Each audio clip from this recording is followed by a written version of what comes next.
આવતીકાલથી નવરાત્રીનો શુભ પર્વ શરૂ થવાનો છે, તો ચાલો જાણીએ આ વર્ષે લોકોમાં નવરાત્રીનો ઉત્સાહ કેવો છે. તમારા માટે નવરાત્રી એટલે શું?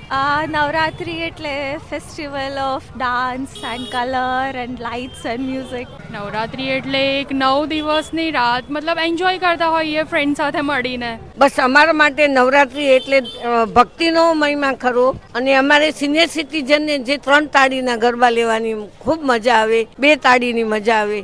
અને આ વર્ષે નવરાત્રીમાં વરસાદની આગાહી છે, તો તમારો ઉત્સાહ કેવો છે? ક્રોસ ફિંગર કે વરસાદ ન પડે. અંબાલાલથી ઉપર અંબા માતા તો છે જ, એ બધું જ સંભાળી લેશે અને વરસાદ નહીં જ આવે. વરસાદ હોય કે ના હોય, રમવા તો જવું જ છે બસ.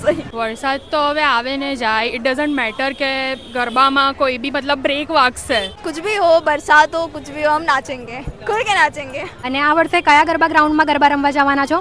હું યુનાઇટેડ જવાની છું. આણંદ જઈ રહી છું હાર્ટ કિલરમાં. અમે યુનાઇટેડમાં જવાના છે. યુનાઇટેડ વે યુવે બરોડામાં અમે અમારી કોલોનીમાં, અમારી જ્ઞાતિમાં કોમ્પિટિશનમાં ભાગ પણ લઈએ છીએ. જેટલું રમાય એટલું રમવાનું. તમને જોઈને એવું સાબિત થાય છે કે ઉંમરની સાથે જોશ નથી ઘટતો.